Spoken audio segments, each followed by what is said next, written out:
So we're on Daf Chaf Amud Beis, and the subject of our study is what's called Chayvei Lav. The Mishnah had listed a number of cases of Chayvei Lav. Amongst them, Mamzeres, we had a case of Almona L'Kohen Gadol. And in these cases, the Mishnah says, Choletzes v'lo misyabemes, that there's no yibum. And we're not sure exactly why there's no yibum. Ostensibly, we should have applied the principle of esei dochel losas, and the mitzvah of yibum was meant to override the lotas of mamzeres. However, Gemara postulates that perhaps the reason why there's no yibum in Chayvei Lavin is a gzera d'Rabbanan. It's not a doraisa. On a doraisa level, we would say that the mitzvah of yibum overrides a lotas, esei dochel losas. But rather, there's a gzera d'Rabbanan. The gzera d'Rabbanan, we'll see the language of the Gemara here. It says here,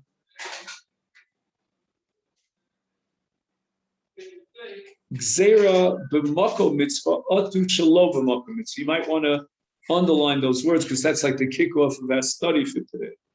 So if you see the Amud here, Chaf Amud Beis, has the thin lines and then they get wide on the bottom. So if you count up from the beginning of the thin lines, if you find me, going up from the thin lines, you count 1, 2, 3, 4, 5, 6, 7, 8, 9, 10. Sorry, 10 lines up. And the Gemara says, Mamzeres and Sina Ma'ikal Meimar, Gzera b'makom mitzvah, atu shelo b'makom mitzvah. So that's the key line. In other words, if we're going to allow yibum in this case, people are going to think that you're allowed to marry mamzeres. They don't realize that we're applying the principle of esei dochel losas. So whenever you have a yibum situation with a lotas, we have to ban yibum because otherwise people think that there's no lotas. They're not. See, the Gemara is working with the assumption that your average rank and file citizen is not a great scholar. He doesn't realize that we're operating with esei dochel losas. Why is this woman getting married? I mean, there's a lotas. And they're going to think, no, there's no lotas. Apparently, the Rabbanan, they officiated at the wedding. They sanctioned the wedding. It's permissible. And what the Gemara is going to do now is sort of attack that premise of Gzera.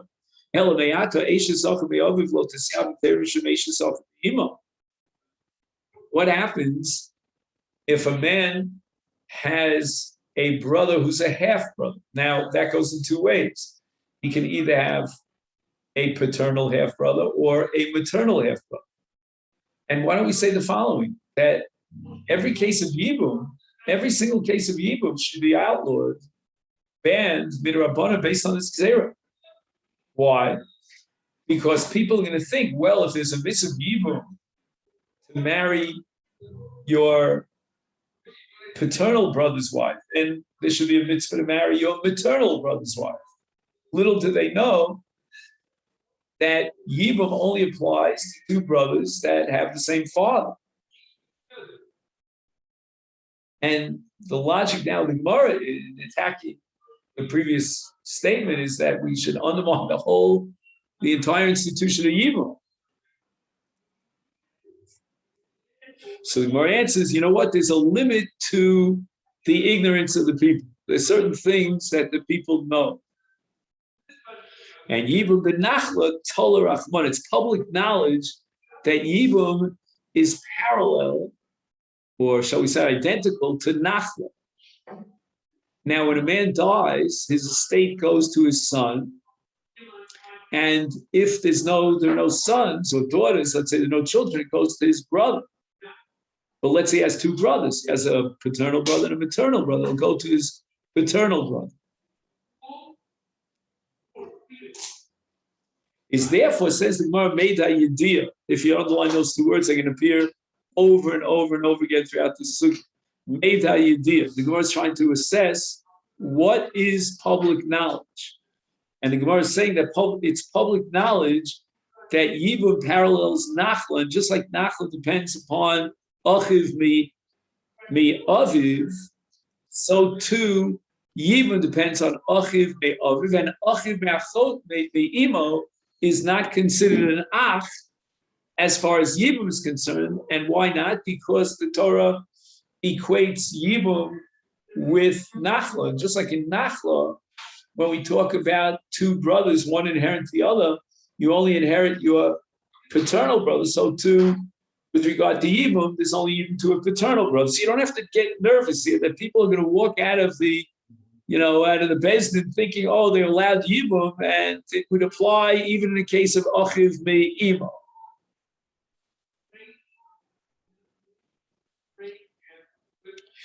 Now, this Gemara of Yibum and Achlim Talei Rachmana really is back on Daf Yud Zayin Amud Beis, just that it's been a while, so we managed to forget it. And there the Gemara says, Ki Yetru Achim Yachtov. And what is the extra word Yachtov teaching me? Yachtov means Miyuchadim B'Nachla. It's not just Ki Yetru Achim. If the Torah just said Achim in a generic sense, it would have included even Achiv Me'imo. But because it says Yachtov, it's telling you to be Miyached this Ach. Notice that there's one Ach that is called an Ach in Yibum to the exclusion of a different Ach.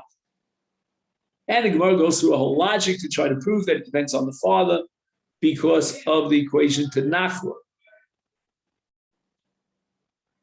Now the Gemara again is going to attack this premise that there's a Gzeira of Chayvei Lavin for a situation where there's no mitzvah Yibum. What about Isha She'ein La Banim? Okay, you're allowing Yibum because the brother died and he left no children. Lo Tisyavim. We can't allow Yibum as an entity, as an enterprise, to continue because Gzeira Mishum Isha She'esh La Banim.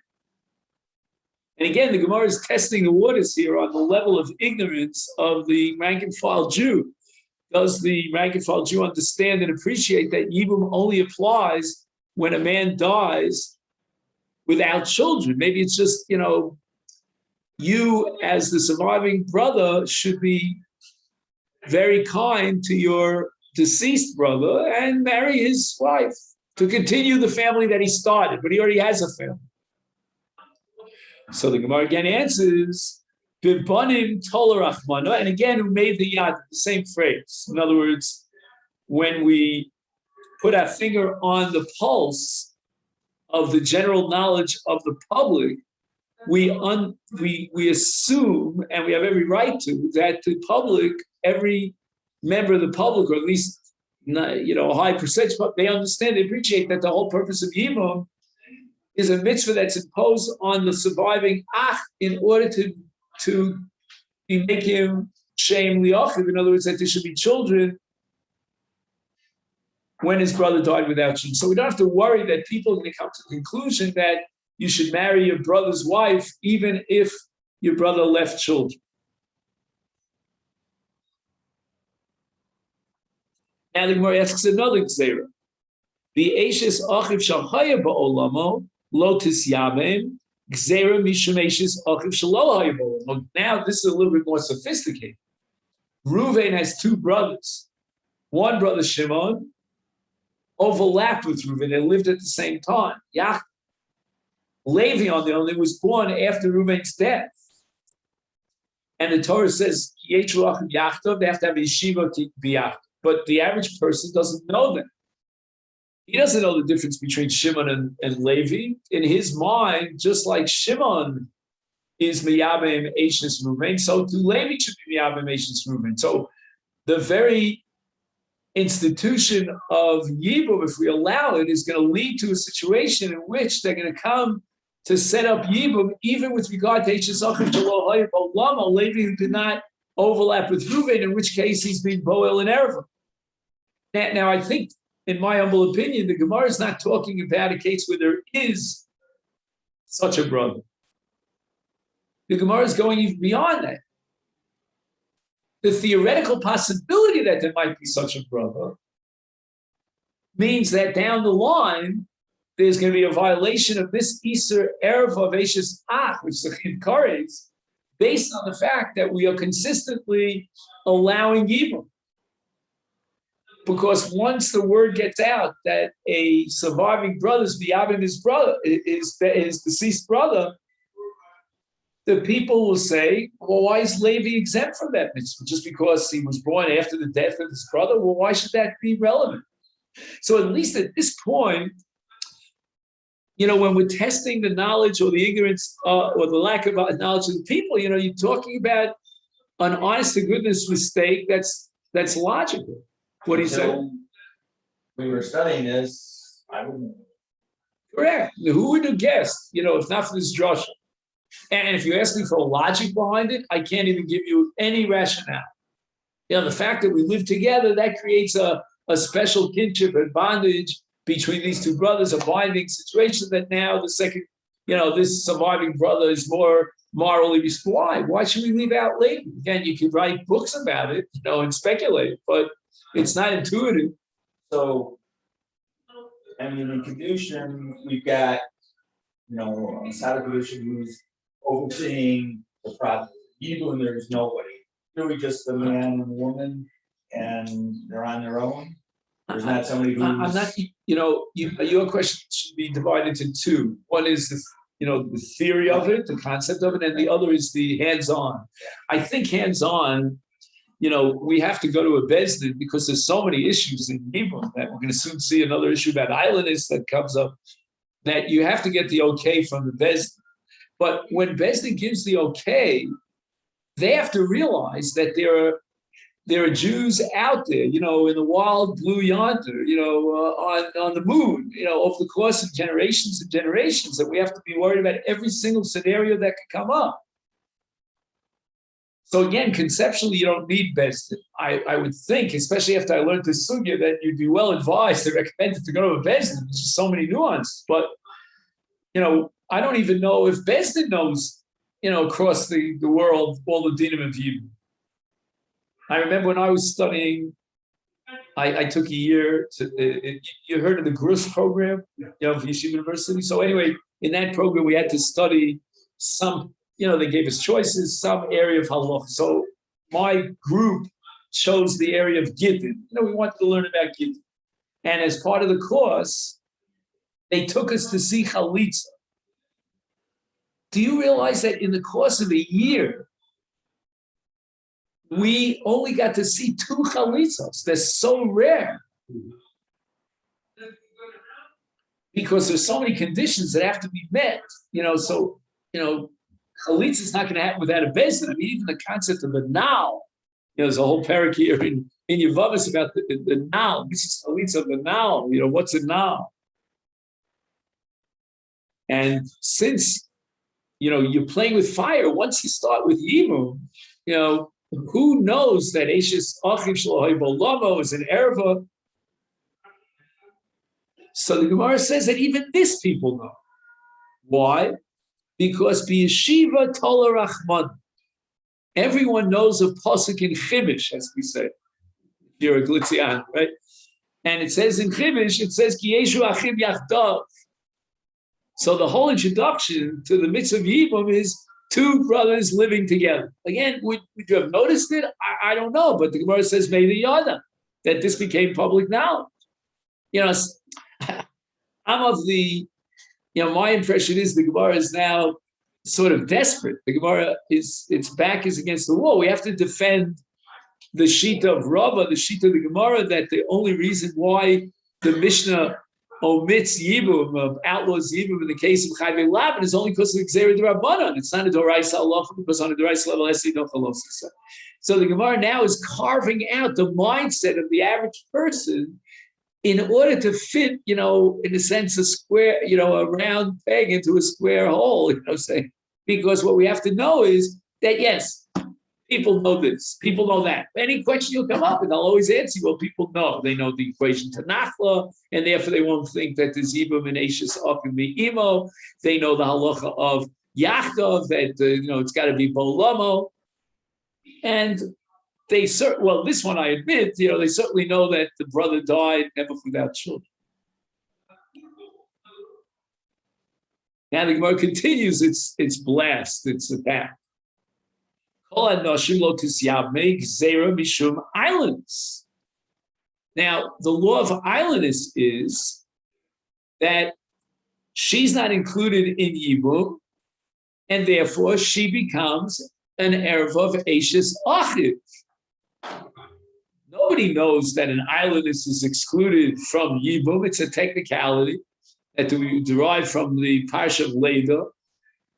And if we allow Yibum as an enterprise, then what happens in the case of an islandess? People are not going to realize that this is an erva, you're really playing with fire. The Gemara says, Lo shchi. So here the Gemara invokes an interesting principle which we find all over Shas, with regard to Gzeres de Rabbanon, that milsa de lo shchicha lo gazu be Rabbanon. The Rabbanon don't make a Gzera to prohibit, 99% of the cases because of one case that comes up in a yovel in 50 years. Once in 50 years, you get an islandess case.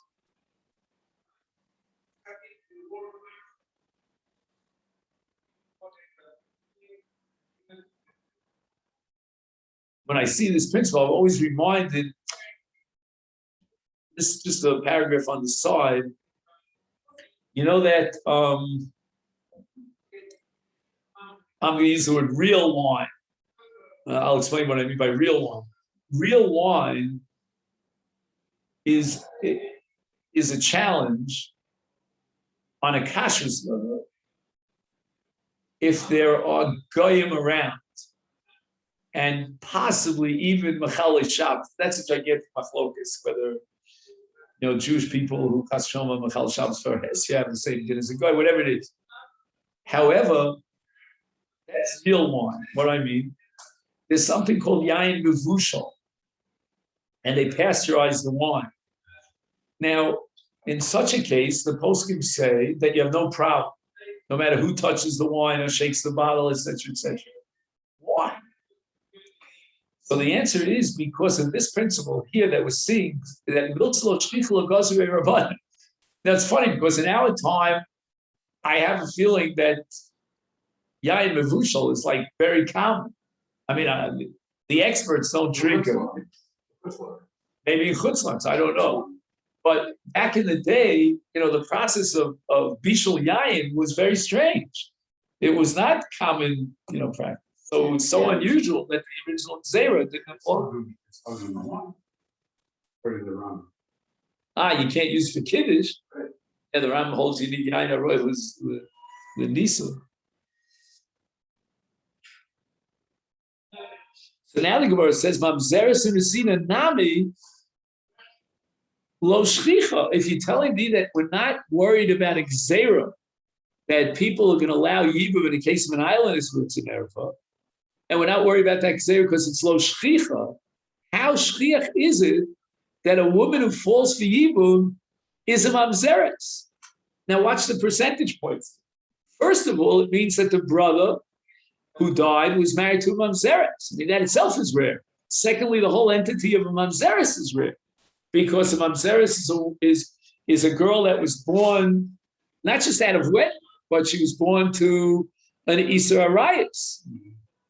Let's say a brother would have a relationship with his sister, so the child would be a mamzer. I mean, a man had a relationship with a married woman. The mamzeres is not, something that is commonplace.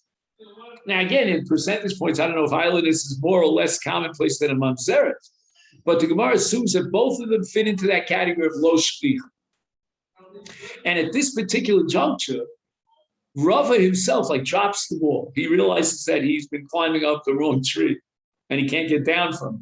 He's going to have to find another explanation for this halacha that in Chayvi Lab there's no Yibum. To say that we should apply the principle of Gzera you're gonna end up with in a dead end street, because your Xera should apply in so many different cases that would completely undermine Yibum. And if you're going to answer me, well, it's a milsa lo shchicha, I'm going to tell you the same thing is true by a mamzeres. It's a milsa lo shchicha.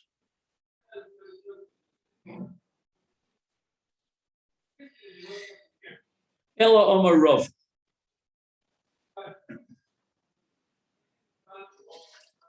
Now we're up to what I call Roman numeral number 2, because even this second position of Rava is eventually going to be removed from the table.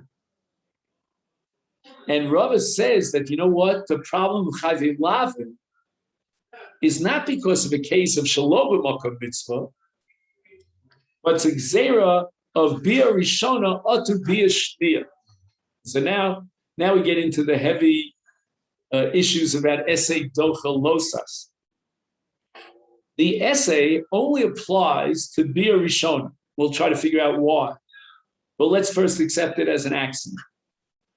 With regard to Bia Rishona, we can apply the principle of essay docha losas, because that Bia, that first Bia, is obligatory under the mitzvah of Yibum. However, when we get to Bia Shnia, we don't have an essay. And there's nothing to be docha the losas. Now you're going to allow him, for the sake of essay docha losas, to fulfill the mitzvah of Yibum, to engage in Bia Rishona. He's going to come to Bia Shnia as well. Now, there are a number of issues here that come up.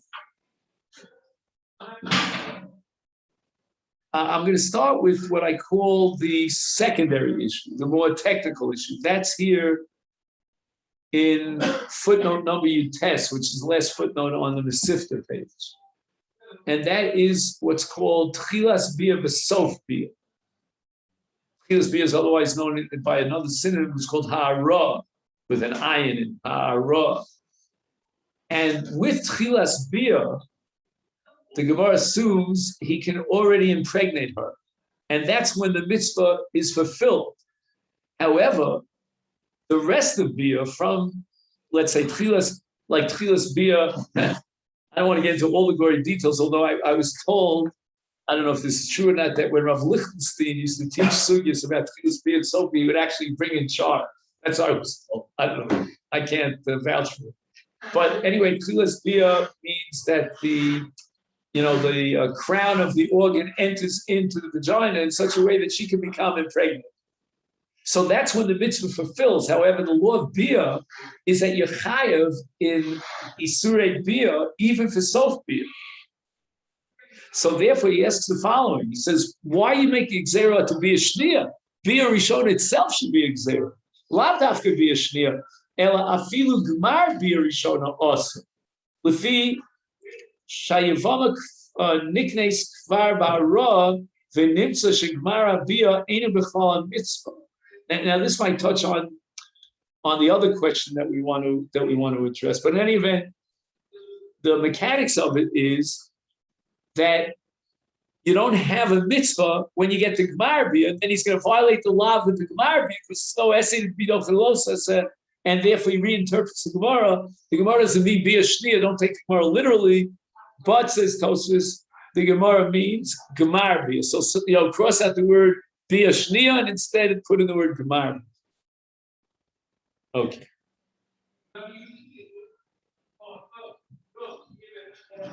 But here we get to, I think, a more fundamental issue. This is footnote number Yud Zayin. So we're going backwards.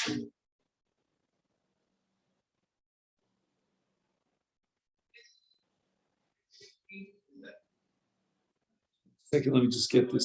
Yeah.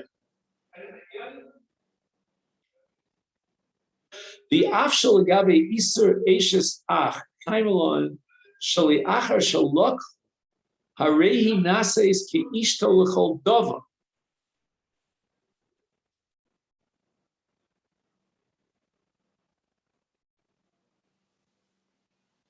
He's asking the following question.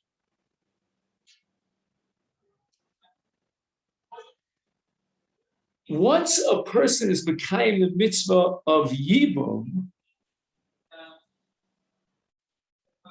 then he's married to her. I mean, let me give you a beispiel. It's like, remember we spoke about Reuven dying and leaving his wife Sarah, and then Shimon was miyabim her, and then Levi was born and all that stuff with Reb Shimon. What do we say over there? That once Shimon was miyabim Sarah, she's no longer Ashes Reuven, she became Ashes Shimon. And the Ishus of Shimon is a complete viable Ishus independent of Yibum, of the fact that there was a Zikasim, etc., etc. And now, since Levi is alive at the time of Shimon, and when Shimon dies, Levi has to be Miyavim Ashes Shimon. You remember that old discussion. And that's called Ki'ishto L'chol Davar. That with Yibum, with the implementation of Yibum, she becomes his wife. If she's his wife, then there can't be an Erev of Ashes Ah. What's the point of the Gemara here? That he's going to have Bia Shneir. Who cares about Bia Shneir? The Ishus of Ashes, each, when Shimon is Mekayim Yibum, and now she, the former wife of Reuven, becomes the wife of Shimon, that replaces all the Erva of Yibum. We're not going to say that she's Ashes Ach of Reuven. Why? Because the Ishus of Reuven is completely gone.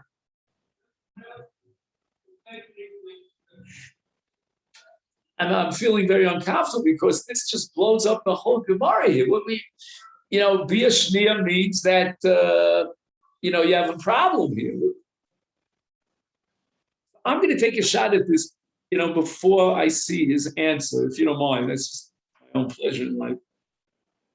I think the answer to this question is that Ki Ishto B'chol Davar only applies or only is relevant to the Erev of Ashes Ach.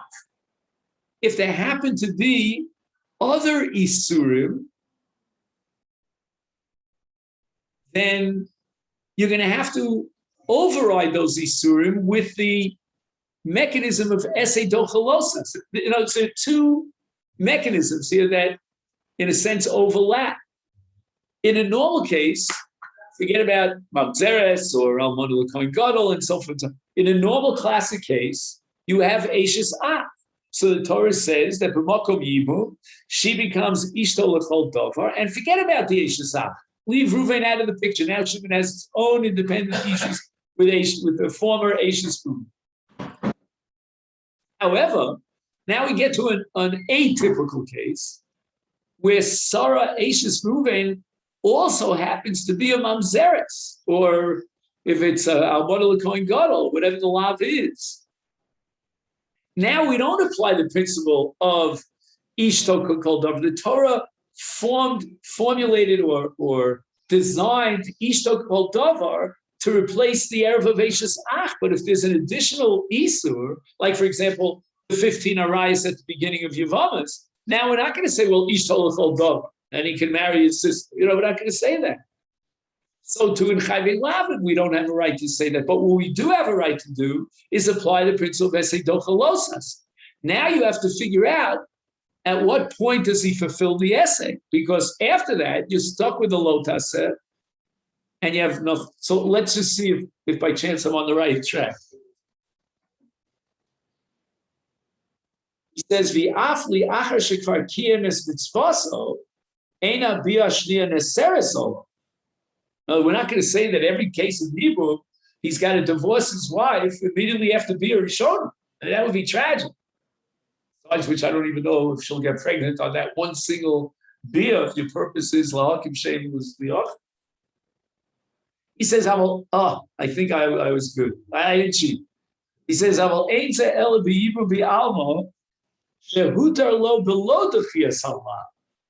your classic case of Yibum, where the only Erev you have to deal with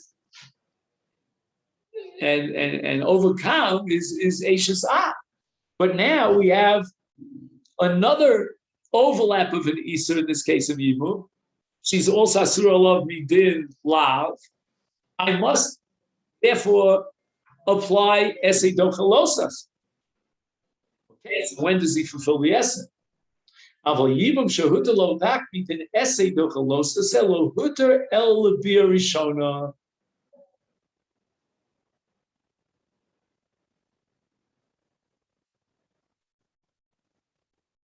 I'm still not 100% happy. What do you mean lo huter el lebir rishona?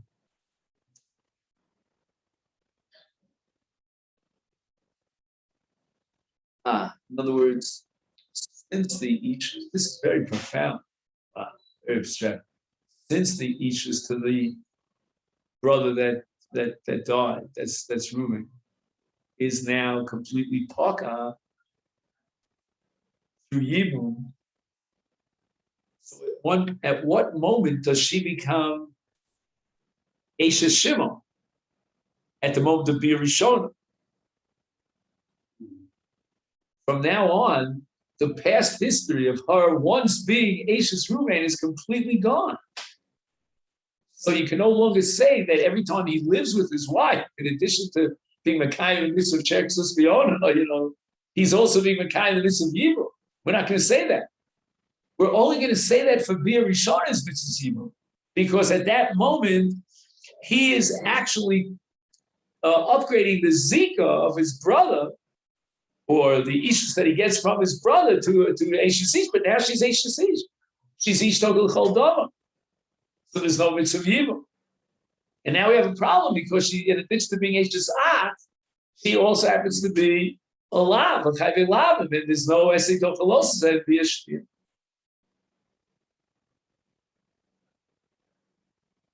Now, at what, if we had to pinpoint a fraction of a second at which time she becomes Ishto L'chol Davar, that's Tchilas Bia. Now we get back to the other footnote here. Why? Because you be Kona, a woman with Bia, right? There are three ways to be Kona in each at the beginning of the second future. One of them is Bia, and that's Tchilas Bia. Tchilas Bia is Kona. That happens, by the way, that I don't want to get into complications, but there's a difference between Erison and Asuin, because both Erison and Asuin can both be accomplished by Bia.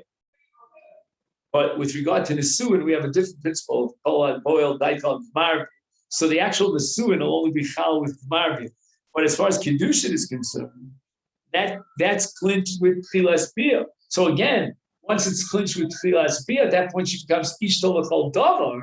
And now, in order to continue and complete his Bia, he has to apply the principle of Esei Dochelosim. But once it's Ishtol L'chol Davar, there's no longer Nis.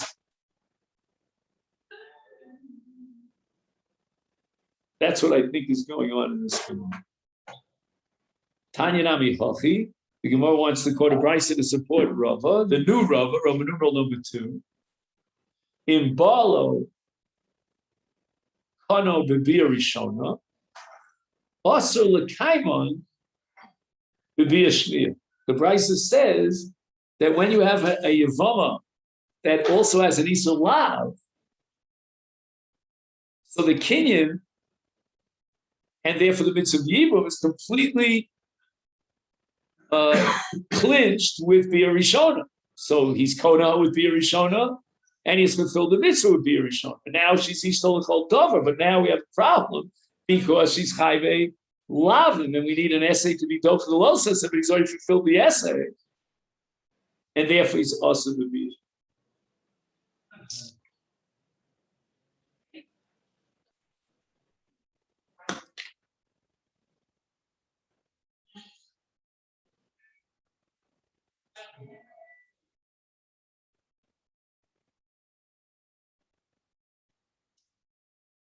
Tell you what bothers me here, Rabbi, so if you could help me out with this.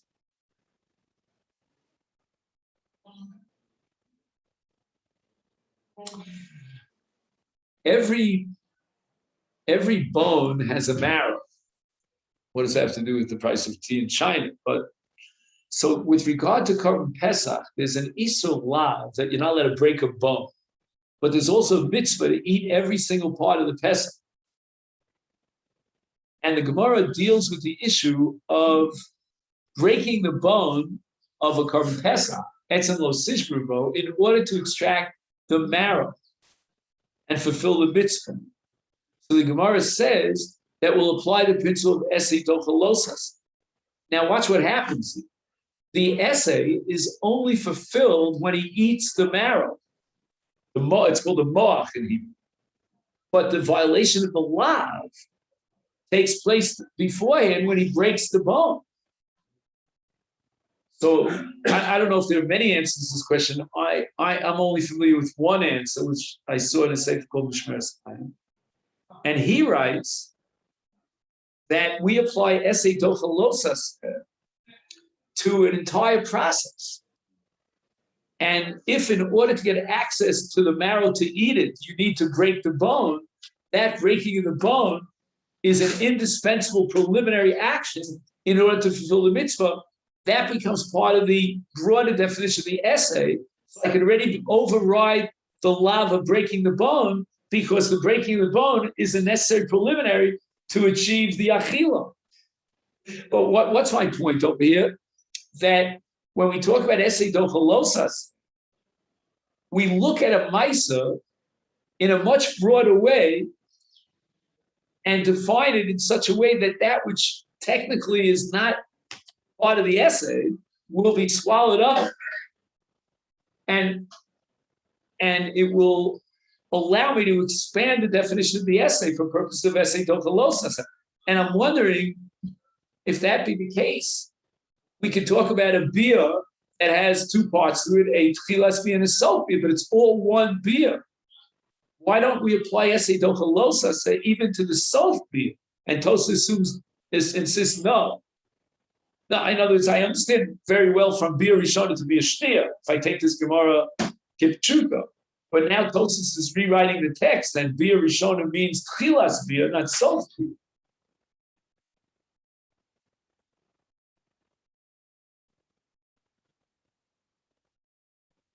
So maybe the expansion of a Maisa Mitzvah only goes in one direction. In other words, it only goes to that which is preliminary to the essay. But that which is post the essay, there we actually have a time clock. And we say, well, when he fulfilled the Tchilas Bia and he fulfilled the mitzvah of Yibud, that's when the essay is dochalosas, but not a hair's fraction of a second later when he gets to Gmar Bia, because that's already after the mitzvah. So that the understanding of the sugya of etzem lo sishburbo, that's as far as expanding it in the direction of that which comes before the mitzvah, but not that which comes after the mitzvah, even though it's all one mice. Unless we say that Gemara B is a separate mice, I don't know. Well, what are you saying, Steve? No, once you sucked out all the marrow, broke the bones further after that. Right.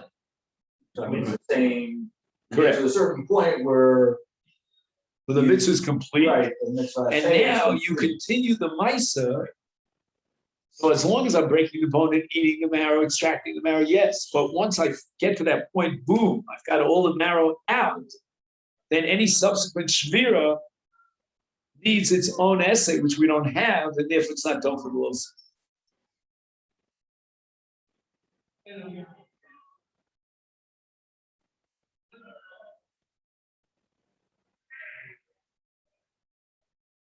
Second.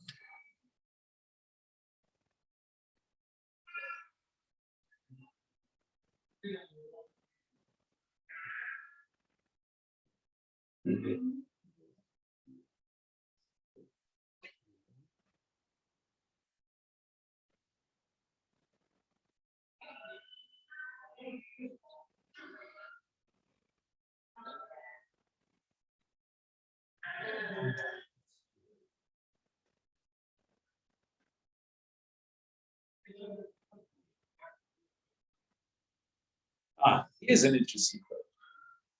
Not sure if I have all the details, so we'll try it. You know, there's something called a chatzi eved, chatzi ben chor, right? So you have an eved that's owned by two owners in partnership. One owner was meshaper his half of the eved, but although he's a ben chor, and he's only ben chor vis-a-vis that half. The other owner, partner of the eved, he's not willing to be meshaper the eved.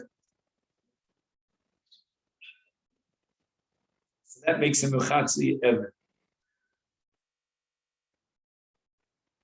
Now, an Eved is not allowed to marry a Jewish girl because of the Isser, what's called Kedeshus. Kadesh b'bnei Yisrael. No, whatever it says. No. However, the Chatzi Ben Chorin part of this Eved is Chayav in the mitzvah period of review. He's allowed, and not only allowed, but he's obligated by Jewish law to marry a Jewish girl. If the Chatzi Ben Chorin Shabo would marry a non-Jewish girl, that would be a violation of Allah with Kadesh. So we're in a bind. So this is Sugya Baba Basra, and Tosas there wants to apply the principle of Esei Dochalosas. But he has a problem because the essay of period of review could only be Makayim at the Sof Bia, whereas the violation of Kadeshus on the Chatzi Evet Shabo, he violates B'tchilas Bia.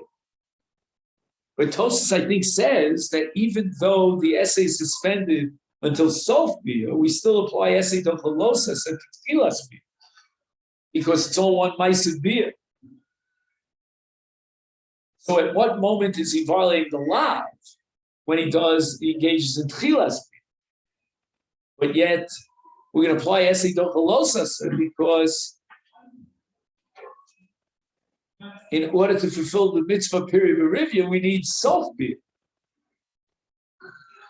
Again, I don't know, maybe that's not a comparable case because we're expanding the definition of Bias Mitzvah to include the preliminary part. Again, we're going in that direction, like the case of Shmiras Etzem, where he's breaking the bone in order to extract the marrow. He hasn't yet eaten the marrow. And here also, he needs Tchilas. There's no such thing as Sof-Bia without Tchilas.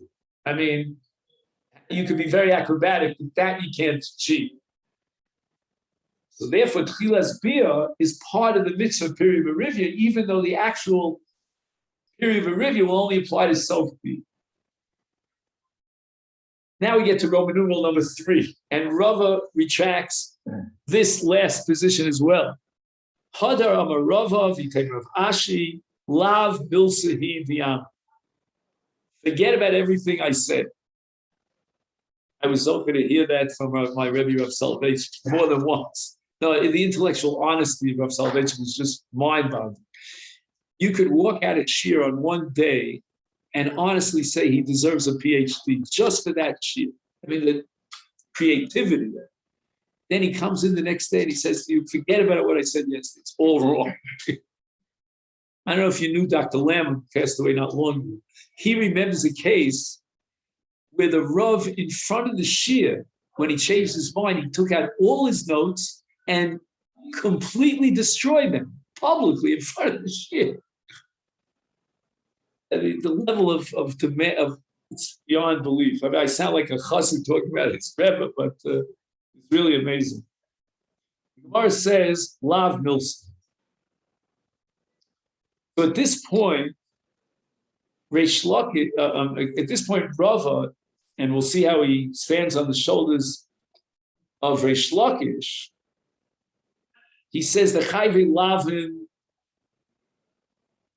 is a problem on a Doraisa level. Until now, it's always been time after time a Gzera D'Rabbanan. Either it's Gzera D'Rabbanan for Shalom B'Makom Mitzvah, or it's Gzera D'Rabbanan of Sof Bia, etc., or Bia Shnia, as the Gemara calls it.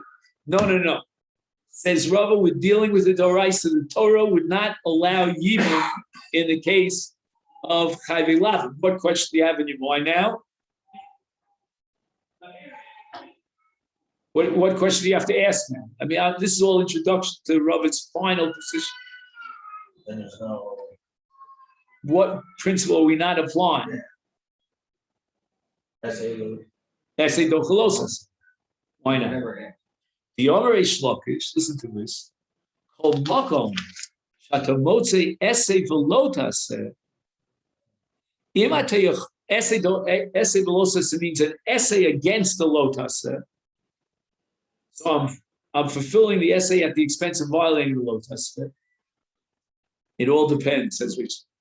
Yamata yochel lekayim et shneim mutar v'im lav yavo es yitches los. This is what's called in the yeshiva world dechuya. Dechuya means if I have no choice, that's what I'm going to do. And again, my Rebbe was very opposed to this, but some said that Chil Shabbos, the sake of Chol, is dechuya. So if I can avoid Chil Shabbos, I'll get a guy to drive the thing, and I'll if you need intravenous feeding and you have to put the thing in the body to put fed blood, so let's get a Goyish physician, and that's called the chuy. But basically, it means that if you can achieve your goal of an essay without violating without violating los aseh, that's called yochel kayim shneim. You could be a happy camper, have your cake and eat it. You have the essay without violating los aseh. You're happy on both accounts. Then that's what you have to do, and there's no essay dochlos. So let me ask you a question about that. How is that going to apply in the case of chayv lav and b'yibum?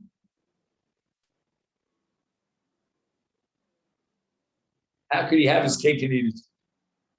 Starts with the ches and ends with the hey. What's that? Should be the name of our Chalitza. Achanami efshar b'chalitza b'mekayim essay and losas. I mean, he doesn't violate the lotaseh, and he's mekayim the essay. I found this Gemara very, very difficult. It's sort of like anticlimactic, to say the least. This Gemara tremendously disappointed. Chalitza is an option. Chalitza is a heter. And the Torah requires, if you want to allow this woman to marry someone in a shuk, that he give a chalitza. But to say that he's mekayim the mitzvah through chalitza, that I found to be very disappointing. In fact, the whole procedure of chalitza is kind of like a humiliation of the brother. And she spits and she says, "Oh, what's kind lahakim shem this," and she throws it. I mean, it's all indicative of the fact that chalitza is not your first choice over here. Again, today is something different, but I'm saying.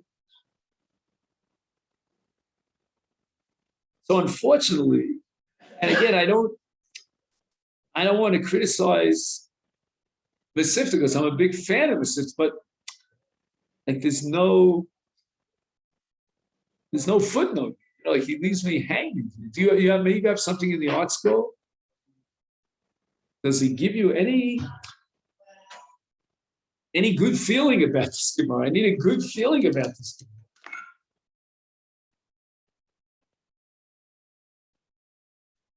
It seems like the Gemara is saying, which again I'm not so comfortable with, that if you can find a way of avoiding the essay, then you avoid the essay. I don't understand. The Torah says you can fulfill the essay and you're obligated to do so. And that would override a lotus. But no. Find a way of standing on your head and doing a somersault in the air so that you don't have to violate the lotus. Kabbalah hina kabbalah. I can't. Who am I to argue against the Gemara? The Gemara says it explicitly.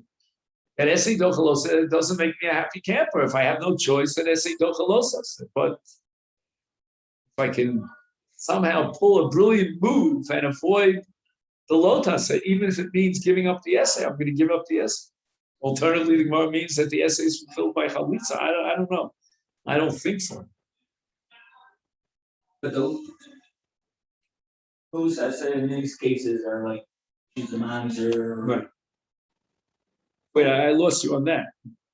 This is not because she's Shah. It's because No.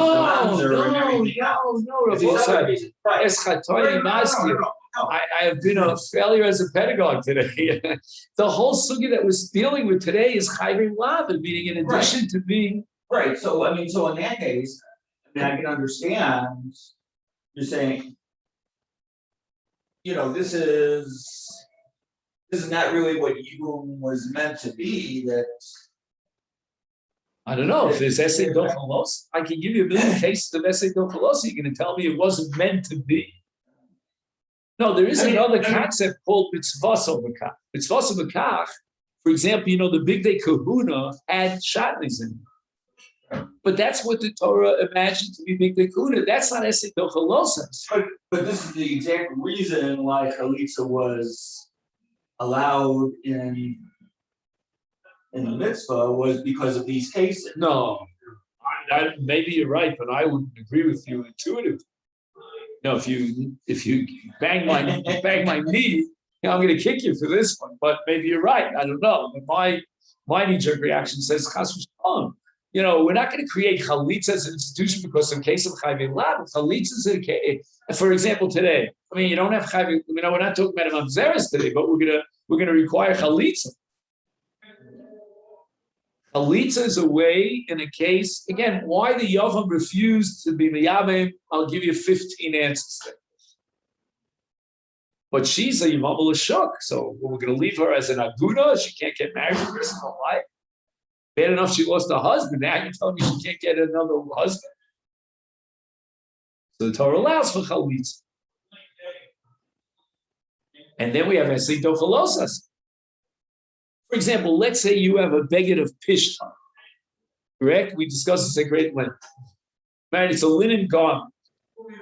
Since it has to be made of wool, no, there are no two ways about it. So the Torah says, "Esei dochalosas." It says, "Lo silvash kalayim gidilum tassel." We'll go back to the smichus, and that tells me that I will wear tzitzis of semer on a beged shel pishtan, which is kalayim.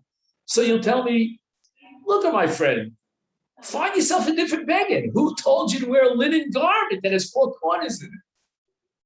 I don't have to be from it in the Pope. The Torah says, "Esei dochalosas." And again, Esei dochalosas is a principle that applies all over the place. So try to avoid it. But the Gemara is now saying that if I can avoid it, I have to avoid it. I'll try to avoid it. So it's not to avoid it if there's a secondary option. The other case is, yes, you can avoid it. There's not a secondary option. Here, that's what I'm wondering. When you say secondary, is it a mitzvah saseh? Let's see the Gemara. The Gemara says, does Gemara really, do we take that literally? L'kayim shneim means that this is a kiyum of the mitzvah in Parshas Yibum that you give a chalitza. Hachanami efshar bechalitza demekayim ha'esei vehalosas. Correct? And if you take the Gemara literally, the Gemara is saying not the way I said it, that you can find a way of standing on your head and avoiding the losas, but rather you can have your cake and eat it, and you can kind of the essay. That's the literal translation of the Gemara. But in that case, I have to concede defeat over here because I never believed in my mind that chalitza is an essay. Again, I'm not denying that he gets credit for giving a chalitza. It's a very nice mitzvah, but that's not the real mitzvah. If all things are equal, the Torah would advocate in favor of Yibum. But the Gemara is saying that, like your language, it's a secondary mitzvah, but nevertheless it's a mitzvah, and that's enough to avoid esei dochalosa, because you have now a mitzvah which is me'ein Yibum. Maybe it's not on the same level as Yibum. It's not your first choice, and me'ein Yibum now will not override a lotus. Even though Yibum Mamish, the original pristine, full-fledged Yibum would override the lotus, but the Torah is not going to allow that essay to override the lotus. So when you have an essay that's 90% or 80% of that essay. How are we doing on the clock? Good, we still have a few minutes. See if we can get through Daf Chav. We had a brisa before, if you recall, about 4 categories of chayvei lavim that are excluded from Kahal Yisrael, like a Psua Daka, Krus Shavcha, a Sris Adam. And the brisa says, in Balu Kanu, that when Yibum applies in these cases, L'chatchila, we won't allow you. But b'di'eved, if he violated the law and he implemented Yibum, kanu, it's valid. What would that mean? If you recall, Rabbosai, we spoke Well, maybe that was in the next year. I don't remember. But we spoke about Maimer and Bias Katan Ben Tesha. In all those cases, we were dealing with a Darabanan. And in this case, what we're saying is that for Psuadaka to fulfill Yibum, that's not something that the Rabbanon would want. Now, whenever we have a prohibition on a rabbinic level, then we cannot undermine the Torah law, which validates this Yibum, and therefore Kana. But it's clear here from the Brisa that the problem of Chayvei Lavim is only the Rabbanon. So Bishleim, according to Rava, number one. According to Rava, number two. The entire prohibition of Yibum in the case of Chayvei Lavim is the rabbinic. And if that be the case, in P'tua Daka, where there's a violation of a Chayvei Lavim, we're going to say that's only the Rabbanon. You can't have Yibum the Rabbanon, and the Torah allows Yibum. And therefore, if he went ahead and he did the Yibum, we go back to the Doraisa law, and we recognize the marriage. But if you're going to tell me, Rava, that this is a Doraisa, meaning that the Torah does not allow Yibum in violating a Lotaseh, then the Yibum is not a Yibum. And if you recall, I mean, just to add, a little bit of extra oomph to the Gemara, you recall that if, let's say, there was a tzara, another wife to the deceased, then we said that the Yibum would not relieve that tzara of her need for chalitza. Why? Because, just one second. Wait a minute, no, that means no rice. Just one second, I got myself waiting to you.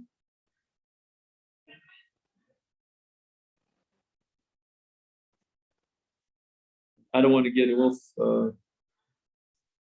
What do we see over there? Ba'aleha. Ba'aleha.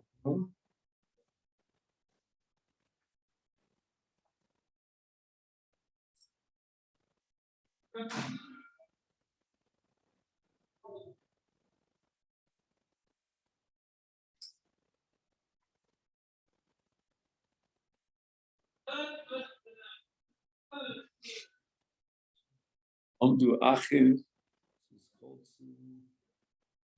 Balu, Kanu,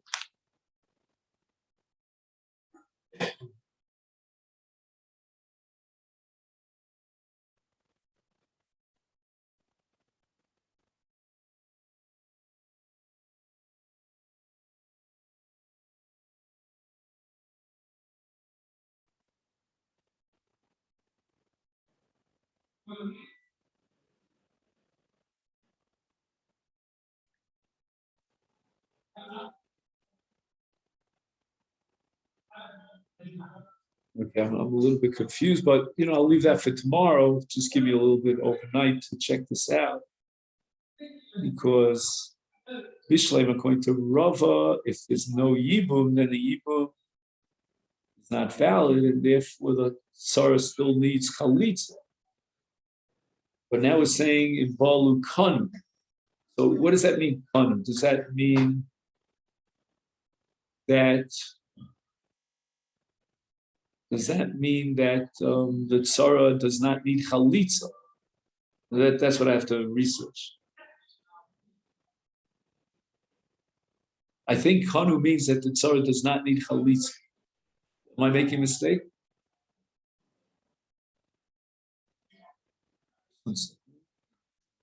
No, I need to say, let me say it the other way around.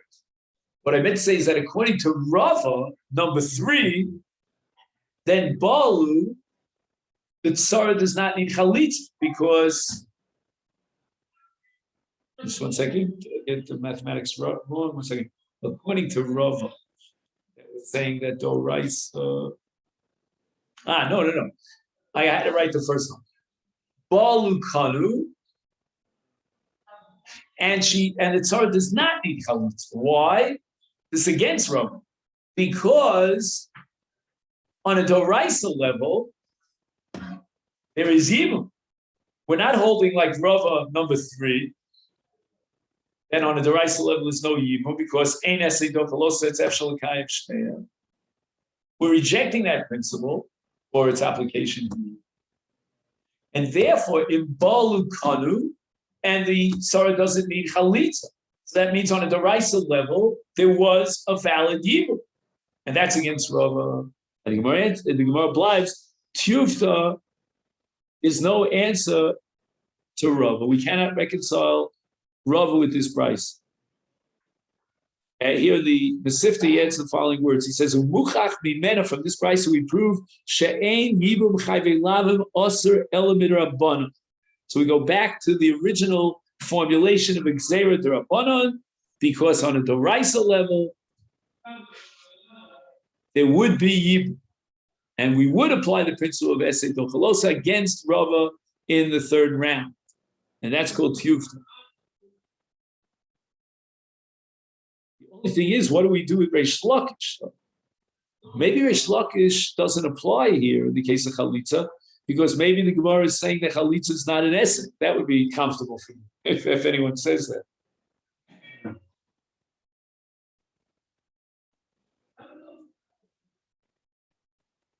Oh, he says that Tufta here means Tufta al Rava v'al Reish Lakish. You see that? Footnote number Chav. Kasam Marshal, al pi svaras Rava kosher gam al Reish Lakish. Oh, aval al Reish Lakish has v'lo kosher midi, u'kimaskonas haGemara. Ooh, this is what I was waiting for. Look at that. Hey, Rav Ossi, you want to hear this? Because this we have to celebrate. He writes here, "Umaskonas haGemara chalitza b'makom yibum lav mitzvah."